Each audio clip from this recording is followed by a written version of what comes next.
शरणो सतगुरु दयाल को, मुख हिले दे हरिनाम। नित पद संगत साधकी, आजीवन मोक्ष सुख राम। आण पे पद पर दास के, दायक सतगुरु राम। आनंद कोट जन सायकी, ताहि करूं परिणाम। सतगुरु को एको सब, मन कोई लेवे मान। तो सहज होते हैं संत दास, मुश्किल सो आसान। सब धरती कागज करूं, सब वन कलम कटाए। सात समुद्र शाही करूं, सतगुरु गुण लिखा न जाए। राम राम राम राम। सभी को राम राम सीताराम। अनंत श्री सदगुरु सुखराम जी महाराज की 98 वाणी है। हरजस पदराग जोग दन्ना श्री 5 चल रहा है। इस हरजस में सदगुरुदेव समझा रहे हैं, जगा रहे हैं, चेता रहे हैं, अपनी बुद्धि पर विवेक को जागृत कर रहे हैं। समझ समझ प्राणिया, जो मोक्ष चाहिए, ऐसी भक्त कह रहिए बे।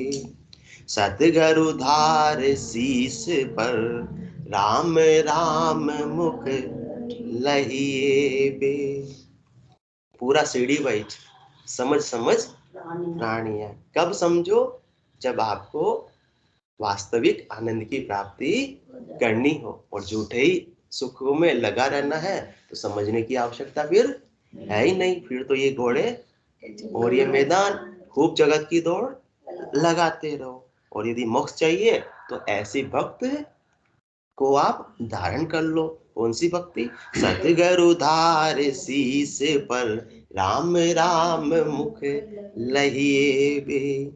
जैसो प्रेम जगत सुतेरो, ऐसो सायब सु लागे बे। तो सुन तीरता बार न लागे, नाव तुरत घट जागे बे। भक्ति भी कौन सी बता रहे? एकदम सहज बता रहे कि इसमें कोई कठोर करने की आवश्यकता नहीं है। कोई तन को तपाने की, भूखे रहने की भी आवश्यकता नहीं है। बस सदगुरु धार शीस पर, राम राम मुख लइए। बस इतना सा ही काम अपने को करना है। इतना सा काम करोगे तो अल्प समय में ही आपकी आत्मा का कल्याण हो पाएगा। जैसो प्रेम जगत सुतेरो, ऐसो सायब सु लागे बे। तो सुन तीरता बार न लागे, नाव तुरत घट जागे बे। इतना अल्प समय में अपने को सदगुरुदेव रिजल्ट दे रहे हैं। बाकी और युगों में, सतयुग में, त्रेता युग में, द्वापर युग में इतना आसानी से, इतना जल्दी, इतना शीघ्र परमात्मा को प्राप्त करना संभव नहीं था। परंतु ऐसे कलयुग में जिसमें अल्प आयु होती है, उसमें सदगुरु के ज्ञान को जिसने सिरोधारी कर लिया तो क्या होगा? तो सुन तीरता बार न लागे, नाव तुरत घट जागे रे। आज जमाना फास्ट हो गया ना शर्मा जी। हर चीज फास्ट, सबको जल्दी से जल्दी। खाना भी कैसा, फूड भी कैसा, फास्ट फूड। तो फिर भक्ति भी कैसी है? एकदम फास्ट। परमात्मा पद की प्राप्ति भी कैसी है? एकदम फास्ट। परंतु कब? जब सदगुरु के ज्ञान को सिरोधारी करेंगे। तो बाकी अन्य करनी में रहेंगे तो करनी करते रहो, कभी भी परमात्मा पद की प्राप्ति नहीं हो सकती है। जिनको काडर कन्या देवे, बेड़ा जी में आई बे। ऐसा है गुरासु लागे, तेरे दाबारन कोई। अन्य युगों के अंदर कितनी अपन सुख करनी करते थे और लंबी लंबी आयु अवधि होती थी। सतयुग में 1 लाख वर्ष की, और फिर उसके बाद त्रेता में 10,000 वर्ष की, और द्वापर में 1000 वर्ष की, और कलयुग में केवल मात्र 100 वर्ष की आयु अवधि है। तो जल्दी से जल्दी परमात्मा पद की प्राप्ति हो जावे, और कम से कम अपने को दुख देखना पड़े, वो अच्छी बात है। या लंबी लंबी आयु अवधि जीते रहे और रोज दुख के अंदर ही झेलते रहे, तिल तिल कर मरते रहो, पिसते रहो। इससे अच्छा तो अल्प समय में ऐसे शाश्वत आनंद की अमर लोक की प्राप्ति कर लो। तो 10,000 1 लाख आदमी कैसे जिया होगा? उस समय तो जीते, इसलिए तो हजारों हजारों वर्ष की तपस्याएं होती थी। इसलिए तो अपने पुरानी आता विश्वामित्र जी ने इतने वर्ष की तपस्या इनको वशिष्ठ मुनि को गिफ्ट में दी, और वशिष्ठ मुनि ने क्या दिया? एक पल मात्र की, लव मात्र की सत्संग दी। तो इतनी आयु अवधि होती थी, तभी तो इतनी वर्षों तक तपस्याएं करते थे। और अभी तो 100 वर्ष की आयु अवधि, और औसत आयु भी कितनी सब जानते हैं, 60 वर्ष की है। तो 60 वर्षों में जीव चाहे तो अपना कल्याण कर सकता है, परंतु कंडीशन क्या है? जुग के वत को बहु डर राखे, ऐसो जना सुधुजे बे। तो घट ज्ञान प्रकाशे आनर, तीन लोक पर सूझे बे। जुग सु अंतर नहीं कुछ तेरे, सबे प्रगट हुए जाने बे। ऐसो उजागर गुरु दिस हुवो, सायब तब ही पिछाणे बे। पहले अन्य करनी करते थे इतनी लंबी चौड़ी आयु में, तो उजागर कब होते थे? हजारों हजारों वर्ष तक एक जैसी मुद्रा लगाकर, समाधि लगाकर, शिलाओं कंदराओं में बैठकर, जब इतनी कठोर तपस्या करते थे कि ऊपर क्या, शरीर के ऊपर भी किसका आवरण आ जाते थे? मिट्टी विट्टी जम जाती और चिड़ियाएं घोंसले बना लेती, तब उजागर होते। देखो इतने बड़े भगत है, परंतु आज तो सदगुरुदेव ने इतना सहज मार्ग बता दिया कि मेरे ज्ञान को श्रद्धा विश्वास पूर्वक धारण कर लो, आप उजागर हो जाओगे। किनकी नजरों में? परमात्मा की नजरों में। और परमात्मा अपने श्री चरणों में आपको स्थान दे देंगे। ऐसो उजागर गुरु दिस हुवो, सायब तब ही बिछाणे बे।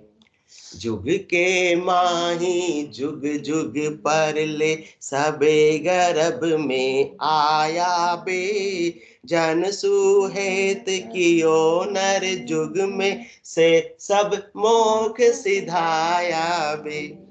कह सुख राम समझ मन माही, यारे संग न होई बे। भगत जगत का दो ये मार्ग, बेड़ा चले न कोई बे। बेड़ा चले न कोई बे।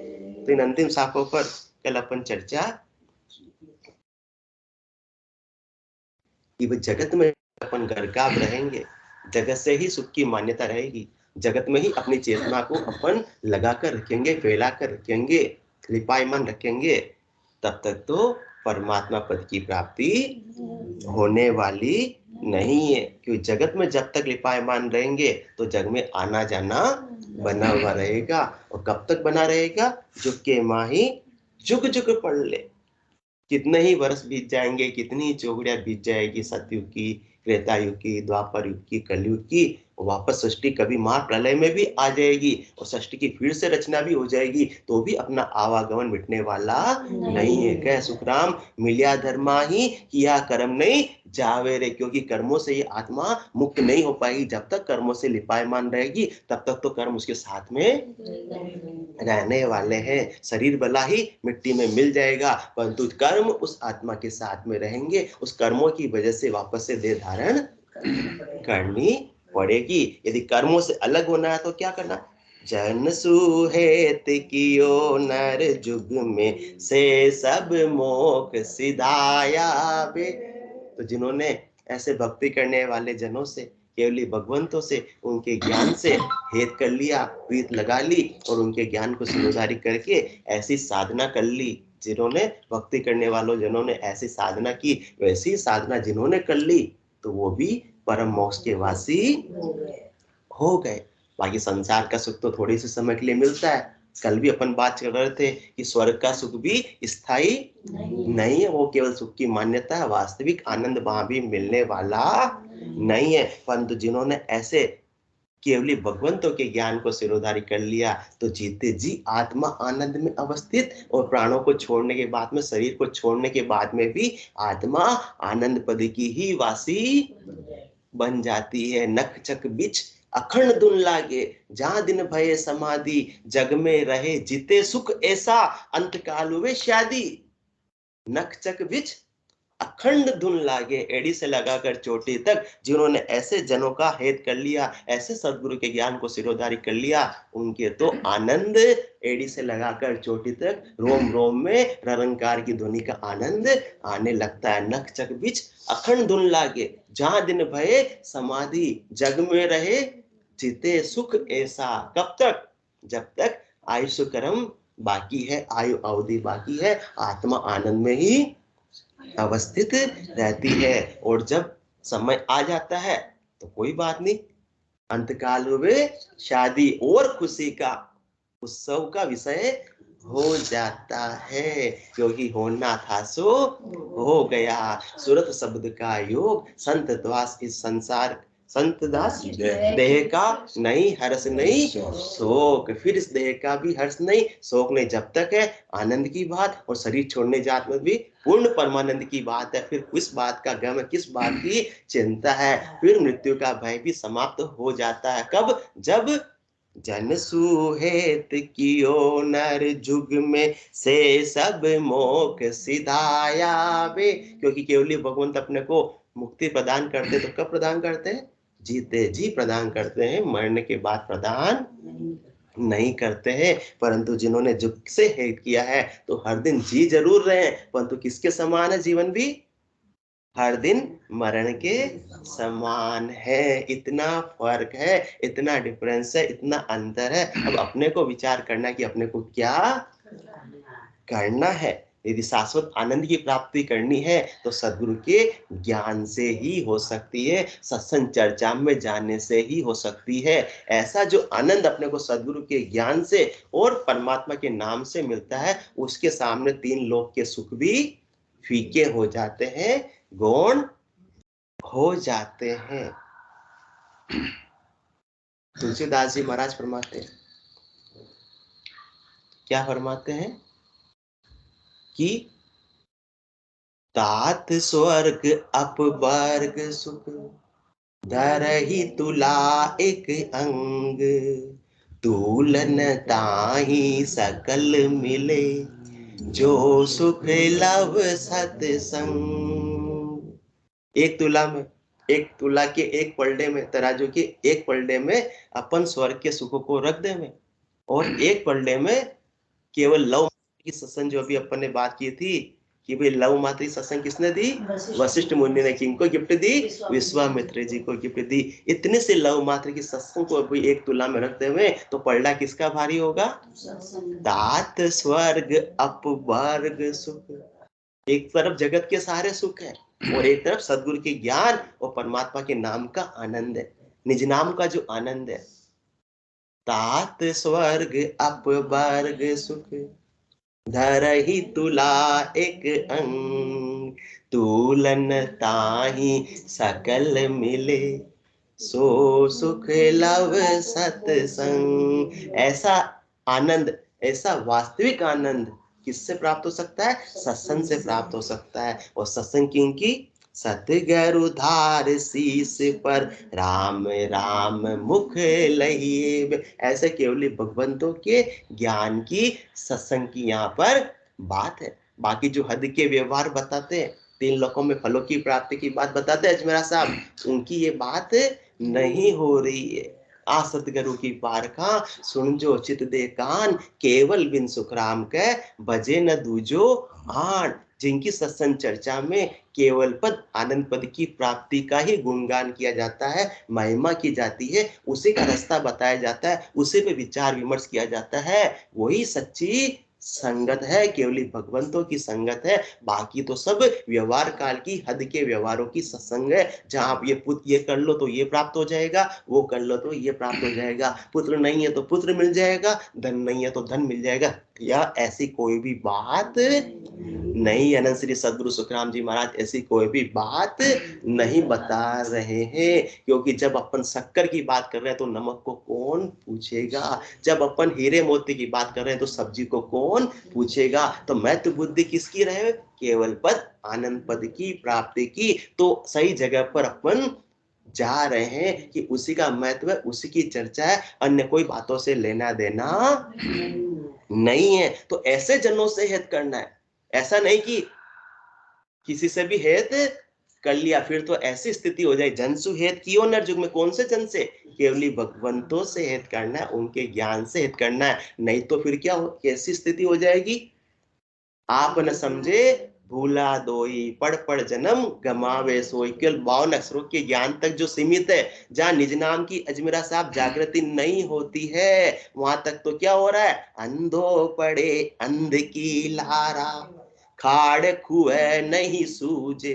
अपने अजमेरा साहब क्यों नहीं यार, आजकल दिन में जाते होंगे भागवत कथा में, है ना, अंधो पड़े अंध की लारा, खाड़ कुएं नहीं सूझे। अंधे को सहारा मिलेगा तो क्या काम आने वाला है, दोनों को ही खड्डा सूझने वाला नहीं है, दोनों धड़ाम गिरने वाले हैं। कौन से खड्डे में, गर्भवास के खड्डे में दोनों गिरने वाले हैं। इसलिए सदगुरु के वचनों को बहुत शांति से समझना है कि जन सुहेत कियो नर जुग में, कौन से जन से हित करना है उसका भी थोड़ा सा विचार करना है।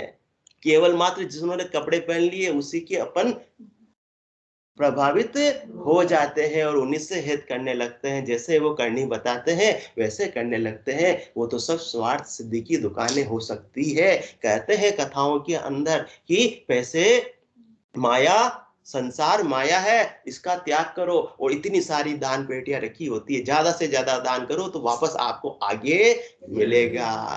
क्या हो रहा है, किसकी महत्व बुद्धि है, किसकी महत्ता है, परमात्मा की या परमात्मा के माया की। तो जुग के माही जुग जुग पर ले, सबे गर्भ में आया बे, जन सुहेत कियो नर जुग में। कौन से जन से हित करना है, जिसकी आप सत्संग चर्चा भी रख रहे हो, जिनके लिए आप बुला रहे हो कि सबको लाभ मिले। यदि वो पैसे की बात करके आ रहे हैं कि हम इतना लाख रुपए लेंगे तो आपके कथा करेंगे, तो प्रवचन करेंगे, तो सत्संग करेंगे, तो मैं तो बुद्धि जब उनके किनकी है, माया की है, परमात्मा की नहीं है। जिसके पास जो चीज है वही तो दे पाएगा। अभी तो वही उनके पास में नहीं है, वो भी प्राप्ति करना चाहते हैं, वही मांगने वाले हैं, तो जो मांगने वाला है दे सकता नहीं है, वो तो लेवता है, वो देवता नहीं है। तो उनसे आपको सच्चे आनंद की प्राप्ति नहीं हो सकती है, परमात्मा पद की प्राप्ति नहीं हो सकती है। तो साथ में ये भी विचार करना है कि किनसे हित करना है, किनके ज्ञान को सिरोधारी करना है। तो जन सुहेत कियो नर जुग में, से सब मोक्ष सिधाया बे। क्योंकि अपने पास में बहुत लंबी चौड़ी आयु अवधि नहीं मिली है, इतना सुनहरा समय अपने को प्राप्त हुआ है कि अपना जन्म अभी बात के अपन कलयुग में हुआ, जहाँ अल्प आयु होती है। और ऐसे कहाँ जन्म प्राप्त हुआ है, ऐसे मृत्यु लोक में प्राप्त हुआ है, और ऐसे भरत खंड के अंदर प्राप्त हुआ है। मतलब सारी अनुकूलताएं आज अपने सामने उपलब्ध है, बस अब अपने को थोड़ा सा प्रयास करना है। 10 कदम अपन बढ़ाएंगे और परमात्मा 100 कदम बढ़ाकर अपने को संभालने के लिए तैयार हो जाएंगे, आगे बढ़कर वो आएंगे। परंतु पहला कदम तो अपनी ओर से ही उठना चाहिए, बढ़ना चाहिए। इसलिए देवता भी विचार करते हैं, वहां पर जो मनुष्य देह प्राप्त करके देवलोक में चले गए, वो भी विचार करते हैं कि लोका में को लोक बड़ो है, देही में को देहा, नामा में को नाम बड़ो है, सेवा में को सेवा। वो विचार करते हैं कि हमारी पहुंच कहां तक की हुई है, हमने सदगुरु के ज्ञान को सिरोधारी नहीं किया तो हमारी पहुंच कहां तक हुई है? स्वर्ग तक की हुई है। परंतु जिन्होंने जन सुहेत कियो नर जुग में से सब मोख सिधाया वे, जिन्होंने ऐसे केवली भगवंतों के ज्ञान को सिरोधारी किया वो तो स्वर्ग से भी आगे कहां जा रहे? परम धाम में जा रहे, अमर लोक में जा रहे, अजर लोक में जा रहे, संतों के देश में जा रहे, राम जनों के देश में जा रहे, जहां जाने के बाद आने की रीत नहीं है। तो फिर वो विचार करते हैं कि हमसे कहाँ चूक हो गई, कहाँ गलती हो गई। तो फिर लोका में को लोक बड़ो है, देही में को देहा, नामा में को नाम बड़ो है, सेवा में को सेवा है। किससे करना है सेवा? भी किसकी करनी है ये भी थोड़ा सा विचार करना है। लोका में मरत लोक बड़ो है, देही में नर देहा, नामा में बड़ राम नाम है, और सेवा में संत सेवा। संत कौन से? ऐसे जो नित्य अवतार धारण करके आए, ऐसे केवली भगवान जिनके अनदेखी वाणी से जीवों का कल्याण होता है। ऐसे संतों के ज्ञान को अपने को सिरोधारी करना है। क्यों? क्योंकि राम नाम बिन मोक्ष न पहुंचे, नाम संचय नर देही, मृत्यु लोक बिन साधन निपजे, की जो राम स्नेही। बिना राम जी के नाम के सुमरन के निज नाम की जागृति नहीं होती, और बिना निज नाम के मोक्ष की प्राप्ति नहीं होती है। राम नाम बिन मोक्ष न पहुंचे, नाम संचय नर देही। नाम का सुमरन कहाँ हो सकता है? देव योनि में नहीं हो सकता, वो नरदेही में ही हो सकता है। और यहाँ पर ही ऐसे केवली भगवंत है जिनको ज्ञान को सिरोधारी करके ये दूसरा साध कौन सा? ये निज नाम कण कवल पर आकर प्रकट हो जाता। इसलिए कीजो राम स्नेह। किससे स्नेह करना है? जुग के माँ नहीं, जुग से करो तो जुग के माही जुग जुग पर ले सबे गर्भ में आया बे। और ऐसे केवली भगवंतों से, उनके ज्ञान से, और राम जी से जिसने स्नेह कर लिया, की जो राम स्नेही, तो जन सुहेत कियो नर जुग में से सब मोख सिधाया बे। ऐसा दुर्लभ ज्ञान सदगुरुदेव आज अपने को बख्शीश कर रहे हैं। तो अपने को संसार के अंदर रहना है, क्योंकि दोनों मार्ग बिल्कुल अपोजिट है। कह सुख राम समझ मन माही, यारे संग न होई बे, भगत जगत का दो ये मार्ग, भेड़ा चले न कोई बे। भक्ति का मार्ग और संसार का मार्ग, जगत का मार्ग और भगत का मार्ग, संसार का मार्ग, मुक्ति का मार्ग बिल्कुल अपोजिट है। तो अब अपोजिट मार्ग में एक तो विरोधाभासी हो गई, और रहना भी अपने को कहाँ है? जगत में रहना है, संसार में रहना है। तो फिर संसार में अपने को कैसे रहना है? अपने को तो बस अपना आत्मा का कल्याण करना है। ये महत्व बुद्धि हो, ये लक्ष्य हो, ये टारगेट हो। इसके अलावा तो तेरे भावे सो करो भलो बुरो संसार, नारायण तू बैठकर अपनो भवन बुहार। इस प्रकार से अपने को संसार में रहना है कि दोपहर से प्रभावित नहीं होना है। जिसमें जितना ज्ञान है, जिसमें जितनी समझ है, वैसा वो काम कर रहे हैं।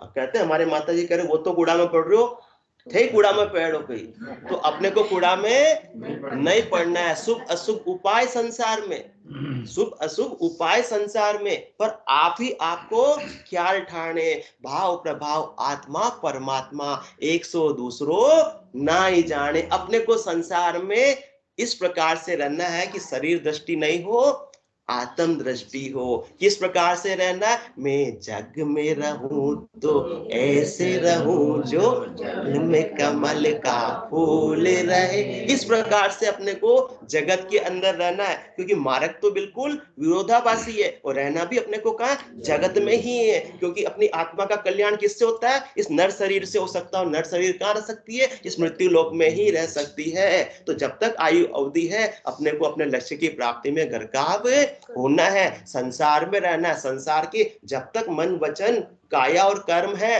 तब तक संसार के व्यवहार भी चलने ही वाले हैं। इनसे मुक्ति अपन पा सकते नहीं, परंतु रहना इनके साथ में कैसे? जिस प्रकार से कमल जल में रहता है, कमल कीचड़ में रहता है, परंतु उससे उपराम होता है, उससे ऊपर रहता है, उसमें लिपायमान नहीं रहता है, उससे भीगता नहीं। किस प्रकार से अपने को धंधा भी करना है, ग्रस्त के अंदर है तो माया भी चाहिए, तो निज इष्ट साधन के लिए संसार धारा में बहे। क्योंकि 2 दिन पहले सोनी जी सोचने लग गए थे अब तो सब चीज छोड़ दे में, इसलिए वापस से ये अपने को 2 शाखों पर थोड़ा सा और विचार करना पड़ रहा है कि छोड़ना कैसे है।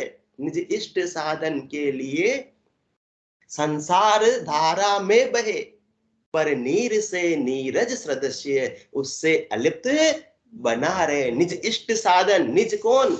अपन आत्मा। इसका इष्ट साधन क्या? परमात्मा पद की प्राप्ति करना। इसके लिए कहां से हो सकती है? मृत्यु लोक से हो सकती है, नरदेही के माध्यम से हो सकती है। इसलिए इस लोक को छोड़कर जा सकते नहीं, नरदेही को छोड़कर अभी अपन जा सकते नहीं है, जब तक कि ऑटोमेटिक अपने आयुष्य कर्म पूरे नहीं हो जावे, आयु अवधि पूरी नहीं हो जावे। तो फिर कैसे रहना है? निज इष्ट साधन के लिए। इस कौन सा इष्ट साधन अपना? कौन सा इष्ट है? कौन सा लक्ष्य? कौन सा टारगेट है चंड साहब? अमर लोक की प्राप्ति करना, परम मोक्ष की प्राप्ति करना। तो निज इष्ट साधन के लिए संसार धारा में बहे, संसार की धारा में अपन रह रहे हैं। जैसा हो रहा है वैसा हो रहा है, परिवर्तन संसार का नियम है, तो थोड़ा बहुत अपन भी परिवर्तन को स्वीकार कर रहे हैं। पहले मोबाइल नहीं थे तो नहीं उपयोग करते थे, आ गए तो अपन भी सहज सहज को उसका उपयोग कर लो। ये बात मत सोचो कि हम मोबाइल को हाथ नहीं लगाएंगे, हम पैसे को हाथ नहीं लगाएंगे, इससे परमात्मा पद की प्राप्ति से कोई लेना देना नहीं है। निज इष्ट साधन के लिए संसार धारा में बहे, पर नीर से नीरज सदस्य उससे अलिप्त बना रहे। नीर मतलब पानी, नीरज मतलब कमल। नीर से नीरज सदस्य उससे अलिप्त बना रहे, उसमें लिपायमान न हो, उसमें गिद्धता न रखे, उसमें महत्व बुद्धि न रखे, उसकी संसार की महिमा न हो, संसार में सुख की बुद्धि न हो। महिमा किसकी हो? सदगुरु के ज्ञान की, राम जी के नाम की और परमात्मा पद की महिमा होगी, और परमात्मा पद से ही सुख की मान्यता होगी। तो अपनी सुरता, अपनी आत्मा की चेतनता, अपनी आत्मा की परिणति, अपना ध्यान कहाँ लगा हुआ रहेगा? परमात्मा में ही लगा हुआ रहेगा। क्या ऐसा संभव है? क्या ऐसा संभव है? एक कन्या की सगाई हो गई, शादी के 6 महीने अभी बाकी है, परंतु जैसे ही उसने जान लिया, पहली बात तो जानना जरूरी है, जब तक ज्ञान नहीं था तब तक उसकी महिमा नहीं थी। और जानते कैसे कि ये आत्म सुंदरी है और इसके सच्चे पति परमेश्वर कौन? परमात्मा है। वो अपन जानते कैसे? सदगुरु की ज्ञान के माध्यम से, सत्संग चर्चा के माध्यम से। संसार में कहीं दुकान पे चले जाओ, ऐसा ज्ञान मिलने वाला नहीं, हद के व्यवहारों में ऐसा ज्ञान मिलने वाला नहीं। वो ज्ञान कहाँ मिलता है? सत्संग में मिलता है। सदगुरु के वचनों में ऐसी बात आती है कि अपने पति परमेश्वर कौन है? परमात्मा है। तो जैसे ही उस कन्या ने जाना कि ये मेरे पति है, उसी प्रकार से इस आत्म सुंदरी ने जाना सत्संग चर्चा में कि मेरे असली खावन, मेरे असली पति, मेरे भरतार तो परमात्मा है। तो जानने से क्या हो गई?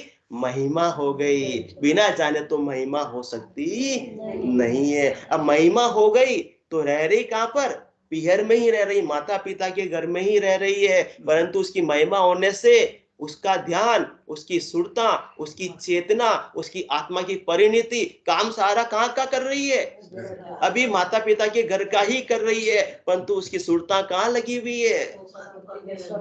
पति में लगी हुई है, क्योंकि उसकी महिमा हो गई है। और उसकी महिमा भी कब? जब उसको लगता है कि मैंने सोचा नहीं था उतना अच्छा योग्य वर मुझे मिल गया, तो ज्यादा महिमा होती है। और यहाँ तो परमात्मा से कोई अच्छा वर हो सकता है क्या? तो वो आत्मा कितनी गुणागान करती है, आंखों से अश्रुधारा इसके लिए बहने लगती है कि मेरे धन्य भाग जो आज मुझे ऐसे पति स्वरूप परमात्मा मुझे पढ़ने के लिए आने वाले हैं। इसलिए आत्मा कभी हंसती है, कभी रोती है, विरह के अंदर अश्रुधारा बहने लगती है। बोलप मेरे साइया मैं थी बड़ी गिवार, तुम सा प्रीतम छोड़ के गई आन की लात। अब तक ये क्या कार्य कर रही थी? शाश्वत आनंद का मुझे पता ही नहीं था, शाश्वत आनंद का मुझे पता ही ना, थोड़े थोड़े छोटे छोटे सुखों के लिए मैं लगी हुई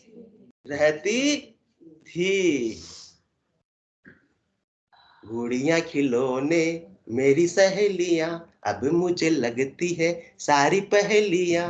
किसकी हालत हो जाती है? उस कन्या की जिसकी सगाई हो गई है। अब वो क्या गुड़िया से खेलेगी, खिलौनों से खेलेगी, सहेलियों के साथ इतना समय बिताएगी, या पति को फोन घुमाएगी? गुड़िया खिलौने मेरी सहेलियां।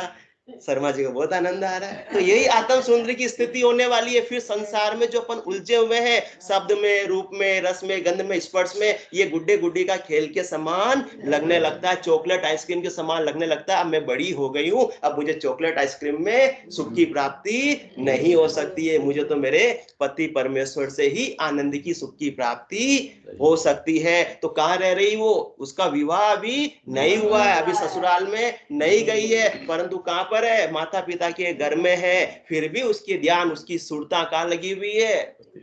पति परमेश्वर में लगी हुई है। ये आत्म सुंदरी के पति परमेश्वर में जब ऐसी सुरता लग जाती है, तो संसार से सुरता वो समेट लेती है। तो इस प्रकार से अपन जगत में रहते हुए भी परमात्मा पद की प्राप्ति कर सकते हैं, क्योंकि आसन हमारा गगन मंडल में, रहूं जगत के माई। पियर में है कन्या अभी तक, पर मेरे को मेरा जन जाने ओरा को गम नाही। आसन मेरा गगन मंडल में, सुरता कहां पर है?